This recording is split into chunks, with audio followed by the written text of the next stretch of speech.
Avant de vous donner la parole, nous avons rendez-vous avec notre chroniqueur en géopolitique valdoisien, Gérard Vespierre, auteur de Décryptons le monde et qui nous propose de parcourir les zones de crise du monde et leurs conséquences sur l'économie mondiale. Bonjour Gérard.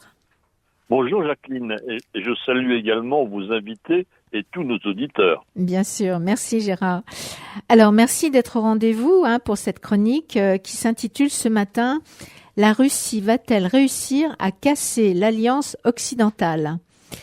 Je crois que vous souhaitez attirer notre attention sur cette stratégie de la Russie vis-à-vis du monde occidental. Pourquoi avoir fait ce choix ce matin, Gérard ?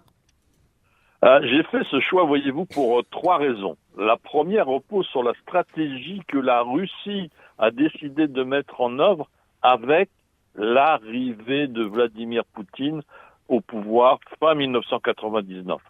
On se souvient ensuite de son discours de Munich en 2007 où il s'est plaint de la catastrophe que représente la chute de l'Union soviétique et donc la première pierre de la stratégie de revanche était posée. Deuxièmement, dans cet objectif est apparue la stratégie d'affaiblir le lien entre les deux rives de l'Atlantique, voire de le rompre. La deuxième raison s'appuie sur l'arrivée d'un nouveau président aux États-Unis qui s'inscrit dans cette vision d'éloignement avec l'Europe et de rupture avec le multilatéralisme au profit d'un peut-être illusoire « Make America Great Again » du retour de la puissance américaine. Seul. Enfin, troisième raison, la guerre en Ukraine et les négociations fournissent l'occasion de matérialiser cette stratégie de problème d'entente entre les USA et l'Union européenne. Vu de Washington, les problèmes européens posés par les 145 millions de Russes doivent en premier lieu être résolus par les 450 millions d'Européens.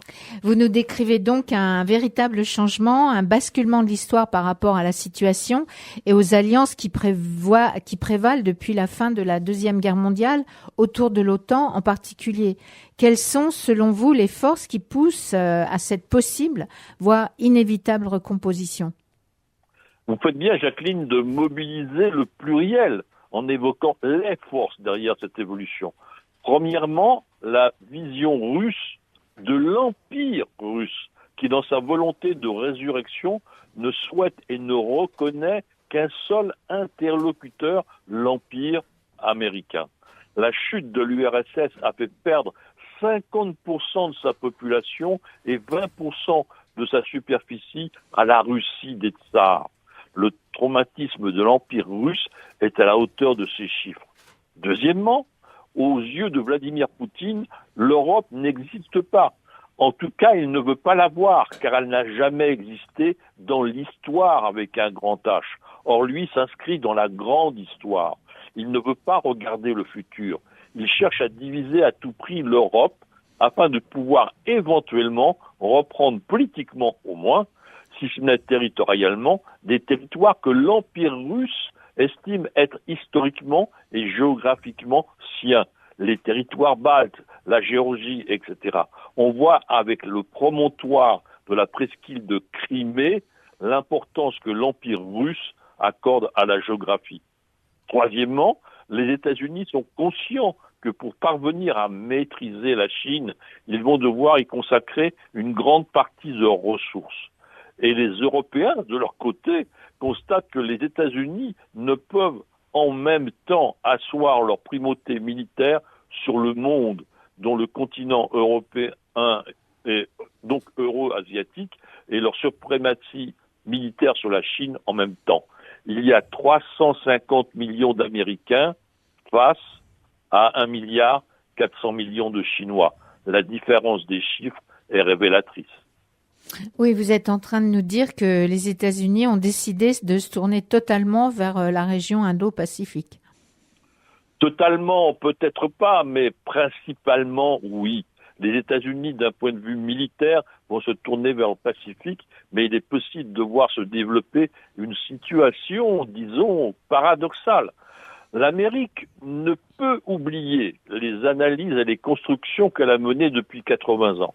La diplomatie de Washington et les militaires du Pentagone savent parfaitement l'importance que revêtent les alliances politiques et militaires qu'ils ont créées avec l'Europe et les principaux pays d'Asie.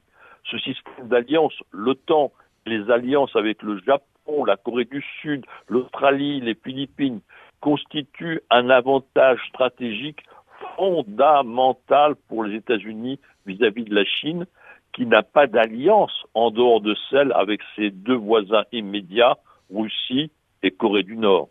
Les États-Unis ne cachent nullement leur intention de faire appel à ces alliances en cas de forte tension dans le Pacifique.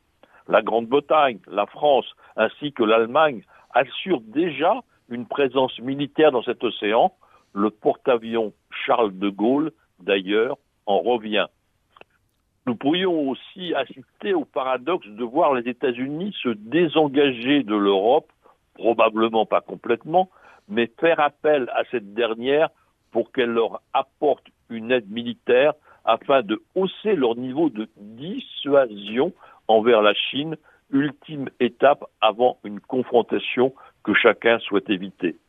Nous voyons donc que la Russie, à elle seule, ne rebâtit pas les alliances occidentales, mais l'action de la Chine et de la Russie, oui, y contribue. L'alliance occidentale n'est pas cassée, plutôt réaménagée, car les valeurs communes sont fortes.